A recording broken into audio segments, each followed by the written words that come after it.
Escalasset 2024 et des 120 ans du Théâtre Molière, car oui, l'année prochaine, ce beau lieu aura 120 ans et il est important de lui fêter. On lui fêtera son anniversaire.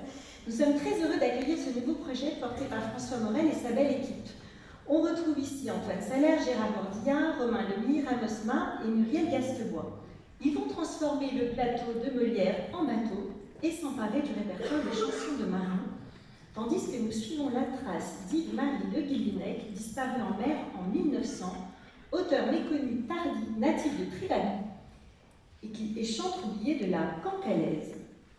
Cette conférence-concert désopilante chante les morutiers aux mains sanglantes, les terranevas exploités qui avaient peine à prendre le temps d'embrasser Lulu avant de repartir pêcher, les femmes de marins dont le tiroir abritait un nouveau polichinelle à chaque retour de campagne, et le dilemme tragique de devoir choisir entre la conserverie Enaf et le petit séminaire pour échapper à la mort en Manche.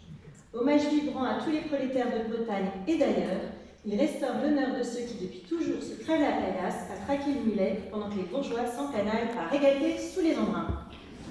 On en découvre quelques images.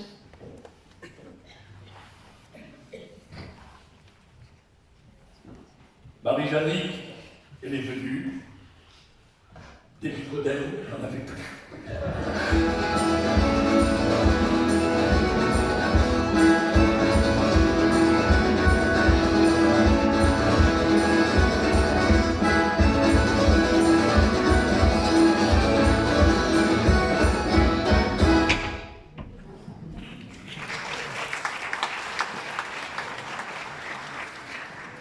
Assurément le bonbon de la saison. Et Dieu que je suis gourmande pour vous dire. Un soir chez Boris, solo, il rigole en Boris en plus. Elle le soutient, c'est sympa. Un soir chez Boris, solo de cirque sous yourte d'Olivier de Belloir et de Pierre Déo, qui sera installé donc au parc du Château Gérard à Metz et à la ville de Langue à Balleruc-le-Vieux, deux lieux d'exception. Alors, Boris est artiste de cirque. Jusque-là, tout va bien. Mais Boris est aussi trappeur des banlieues, amoureux des ours, amoureux des chansons d'amour des années 80, cow-boy actuel, funambule de proximité, il est certes seul dans sa yourte, mais clairement là dans sa tête. Devant nous, il tissera ses digressions, ses visions, ses rêveries. Boris se complaît dans une naïveté largement influencée par les CLB et les western spaghetti. On plonge joyeusement dans l'univers loufoque et poétique de ce personnage complètement décalé à la croisée du cirque, du clown et de l'artisanat. Oui, de l'artisanat. Laissez-vous tenter par une nuit chez Boris et tout de suite, quelques images.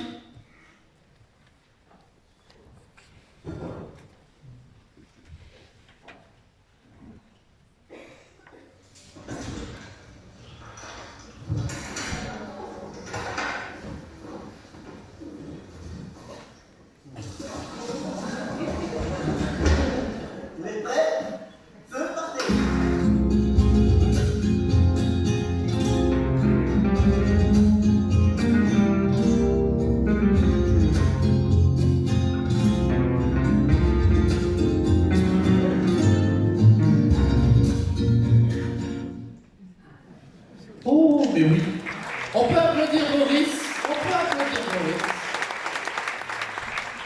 Merci pour lui, je le connais bien. Lui aussi, c'est quelqu'un qui germine. Regardez ce que l'éco-anxiété a fait de moi. Donc je germine. Et voilà. Donc je devais vous faire quelque chose, mais en me maquillant tout à l'heure avec ces lentilles, je me suis dit que j'allais faire autre chose. Un petit jingle écolo-queer de ma création. Il s'intitule Pédoncule, que je fais avec mes musiciens habituels. Pédoncule, oh, pédoncule, bien prononcé. Pédoncule, oh, pédoncule, comment veux-tu te développer? M'émerveiller, transitionner.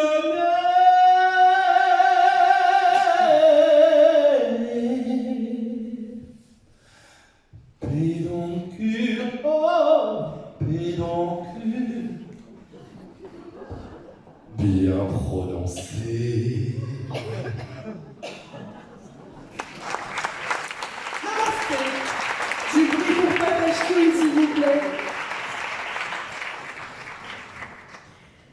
Place à la danse une nouvelle fois avec la création de Bruno Pradé qui s'intitulera « De loin si près ». Alors, Bruno Pradé, il a commencé sa carrière professionnelle en étant architecte, puis il a changé de voie pour aller fouler le plateau et danser. Après avoir dansé et été interprète pour Richard Mouradian, Didier Théron ou encore Hervé Diasnas, il a créé sa compagnie Vilcanota en 2001. Dans sa nouvelle création, il y aura 8 interprètes au plateau. 8 interprètes au plateau pour constituer une petite société qui tente de trouver le chemin d'une utopie née de contraintes physiques, morales, spatiales que l'on rencontre au quotidien tous et toutes. Avec 8 interprètes au plateau, on peut vite avoir la sensation d'une foule, mais malgré ça, voire grâce à ça, Bruno Pradé va pouvoir mettre en lumière l'individualité de chacun et de chacune de ses interprètes. L'idée de ce spectacle est d'aller au-delà des cases, Voilà, on met tout à plat. Là où on peut nous juger fous ou bizarres, et bien Bruno Pradé va en jouer et va aller au-delà, et c'est ça qui est très intéressant dans ce propos. Le tout sera sur des sonorités occitanes, mêlées à des œuvres de musique classique comme celle de Beethoven, et le tout modernisé avec du beatbox. Nous vous retrouverons le jeudi 4 avril au Théâtre Molière pour découvrir cette création, après une résidence à la Toussaint, ici même.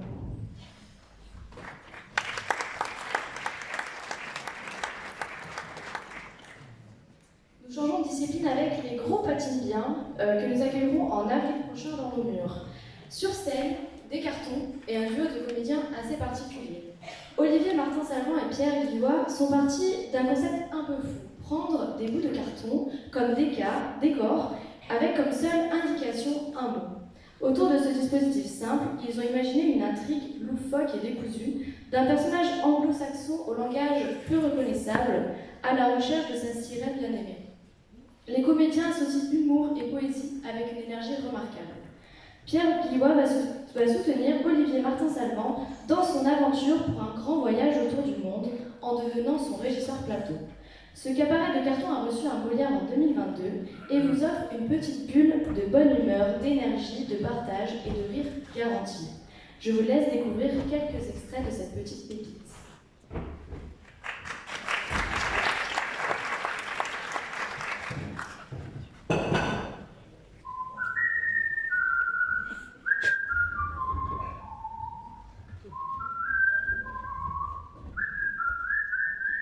You know, bring it second hard. Let them use cool like that. Hello, go, sing it out of pain. I don't know, leaving that lady high. Take my bird, take it, go, go, hey. Yippee hi, yippee ho, yeah. Yippee hi, yippee ho, yeah. I got brother, go, hey. Wow, Maurice Béjart.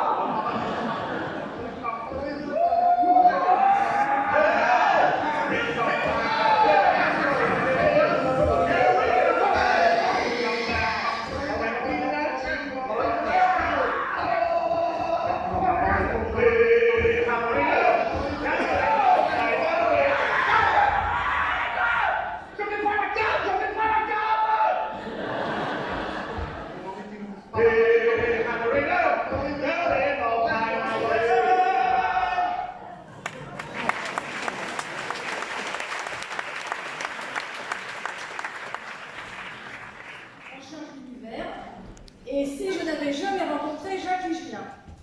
Du théâtre sur le territoire à Poussan, Loupian, Mirval et Valerupt-le-Vieux les 25, 26, 27 et 28 avril.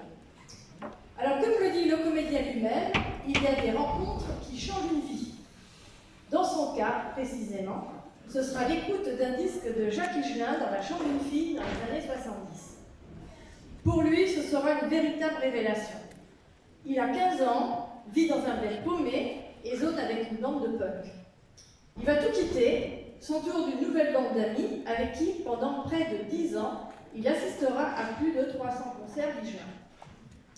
Il s'identifie à ce chanteur qui sera pour lui comme un phare dans la nuit, mais sans jamais renier sa punk attitude. Il s'agit d'un témoignage intime. Zoom, le comédien, nous accueille dans son salon où trône sa guitare et ses disques vinyles. Il égrène ses souvenirs. Il nous fait partager une tranche intime de vie de punk rock. Il n'y a pas que toi, Hélène, qui a des choses difficiles à dire. Pleine de fêtes, de bandes de copains, de musique, de voyages, mais aussi de drogue et de solitude. Je vous propose de voir des extraits vidéo.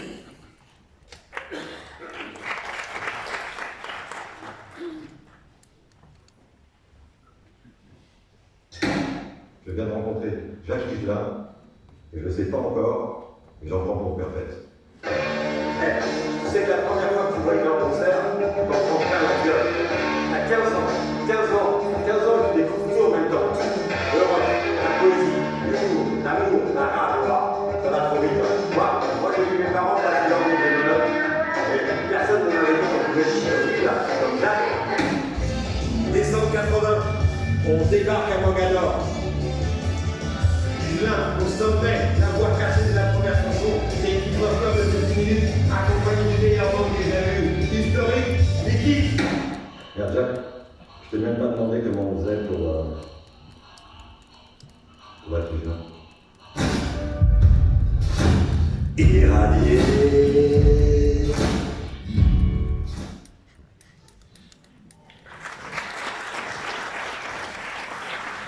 Avec la Nuit Soleil, c'est une toute jeune compagnie que nous allons accueillir.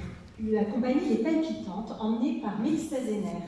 Mélissa a grandi dans les quartiers nord de Marseille. Elle a été lauréate du collectif Enjeu, un dispositif de soutien à la production en Occitanie. Et elle travaille depuis 2 ans à ce projet qui lui est très cher et qui est un projet complexe. 5 jeunes femmes, emmenées par la metteuse en scène et autrice, vont se retrouver au cours d'une soirée et voir ressurgir leur passé douloureux. Toutes ont subi des abus sexuels lorsqu'elles étaient enfants au sein du foyer familial. De ce traumatisme originel, elles vont par la parole, la sororité, le pouvoir de la musique, nous donner les clés pour sortir des méandres de cette mémoire traumatique. Mélissa Zenner compose ici avec humilité et même de l'humour, une narration qui sonne juste et laisse entrevoir un chemin de résilience possible. Ce spectacle étant créé à l'automne, nous avons que quelques photos à vous présenter, mais je vous invite vraiment à découvrir ce travail extrêmement fort. Du théâtre maintenant, jeune public. On est bientôt à la fin de la saison, on est le 28 avril, bientôt on va Plus qu'un mois. Et puis moi c'est mon dernier texte, donc on arrive bientôt. Donc je vais essayer de bien le faire. Donc du théâtre à 17h à Montbazin, le dimanche 28 avril, Renversante, est née de la rencontre de la metteuse en scène Léna Bréban avec le roman de Florence Inquel. Et cette rencontre a tout de l'évidence, avec espièglerie, sa marque de fabrique. Léna Bréban met en scène cette petite forme punchy qui, en inversant les genres, met la société cul par-dessus tête et en dénonce le sexisme devenu invisible à force d'habitude. Le jeune public lui va comme un gant et Léna Bréban a le chic pour fabriquer des spectacles qui s'adressent aux enfants avec une bonne dose d'humour et beaucoup d'entrain et surtout mettre en scène des sujets de société avec une espièglerie qui fait tellement de bien. Il ne faut en effet pas grand-chose pour exister à ce spectacle, une scénographie réduite à minima, une table de classe, 2 chaises, un micro sur pied et un écran. 2 comédiens facétieux, prêts à changer de rôle comme de chemise, et un rapport de grande proximité avec le public, car la représentation, qui dure une demi-heure, se prolonge immédiatement par un débat d'une durée égale, voire supérieure, si les enfants et adolescents sont enclins à alimenter la discussion. C'est parti pour l'aventure d'un monde inversé inventé par l'autrice Florence Inquel, dont le roman est publié à l'école des Loisirs. C'est très drôle et c'est très décalé. Voici quelques images.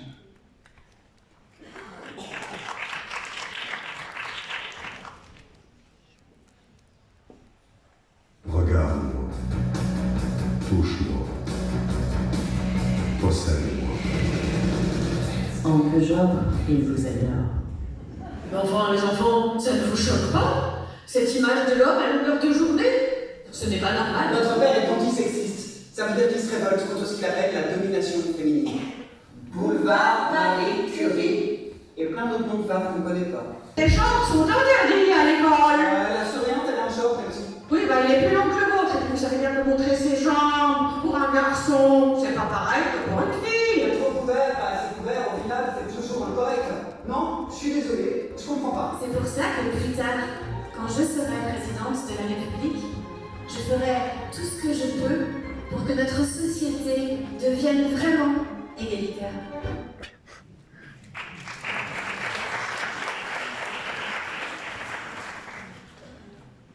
La boîte de Pandore est un solo poignant de Marion Coulomb. Elle dessine son récit fragmenté de son adolescence à l'âge adulte. Combattre le silence autour des abus sexuels en parlant de la douleur avec douceur et poésie. Tel est le projet de Marion Coulomb et de Pépita Carr à la mise en scène. La boîte de Pandore aborde un univers avec un univers dur, mais avec beaucoup de douceur. Seule, avec une corde lisse, des lancers de couteau et une guitare électrique, elle narre son histoire. Elle se sert du cirque et de son corps pour dire ce dont on ne parle point. Au-delà de la performance, ce spectacle agit comme une libération, ouvrir la boîte de Pandore pour que le silence ne règne plus et que la honte change de camp. Le spectacle est également proposé en présentation scolaire à l'adresse des collégiens et des lycéens. Stop au silence et tout de suite des images.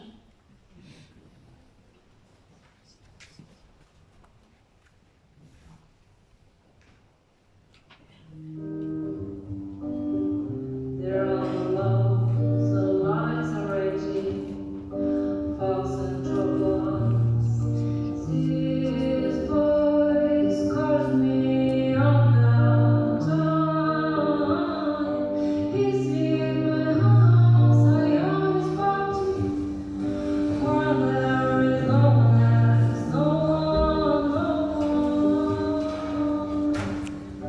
Il a dit que c'était notre petit secret. Il était mon amoureux secret.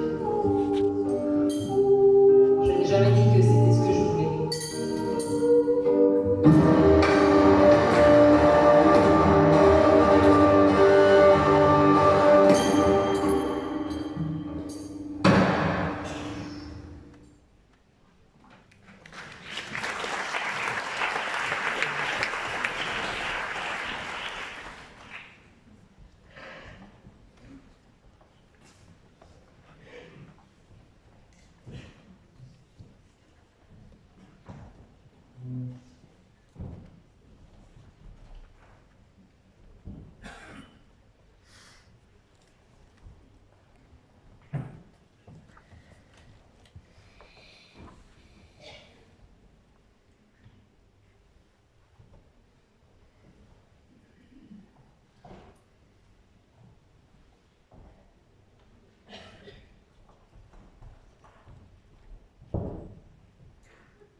Bon, ce que vous venez de voir, c'est...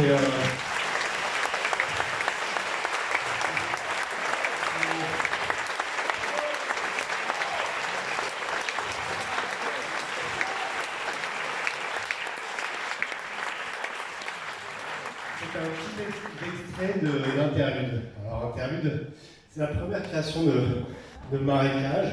Marécage, c'est une compagnie de la région, portée avant tout par moi et Camille Ricollet. C'est une création de 2018. Alors, pour cette création qui est pour l'espace public, il faut imaginer qu'on n'est pas sur un plateau ni face à un public assis. Il est plus ou moins convié, le public. On va vous donner un rendez-vous 16h30 devant le parvis de l'hôtel. Et bon, bah, voilà, vous débarquez. Il n'y a pas de scénographie, quoi que ce soit, vous ne savez pas où ça va commencer. Mais bon, ça a commencé à un moment donné.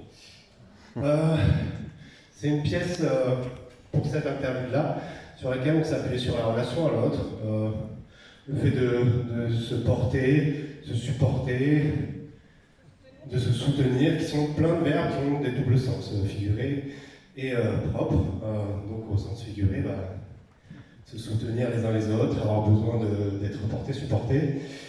Mais c'est pas pour ça qu'on est là aujourd'hui. C'est par rapport à une nouvelle création. Alors c'est pas pour rien qu'on vous a montré quand même un extrait de celle-là. Donc on a été invité par le Théâtre Molière et Sandrine Mini à présenter la première de notre nouvelle création en mai prochain sur une balade chorégraphique à Ballarbec où on vous en saura plus tout à l'heure. Et cette pièce, c'est un trio qui va s'annoncer avec Camille Ricollet, moi-même et Alessandro Brizio, qui n'est pas là, et parce que il est très loin et je l'ai prévenu il y a 2 semaines, il n'a pas pu se rendre disponible. Ce sera le compositeur de cette pièce, il sera plutôt autour de matière électroacoustique, il n'y a rien de neuf sous le soleil, et il aura une place de compositeur mais aussi d'interprète, il sera aussi au mouvement. Moi je vais me prêter aussi au jeu de la danse et de la musique, peut-être que Camille s'invitera aussi à la musique. Et cette création, Interlude en Fa majeur, qui a attaqué déjà le travail au papier, au bureau, va attaquer la création vraiment physique à l'automne prochain.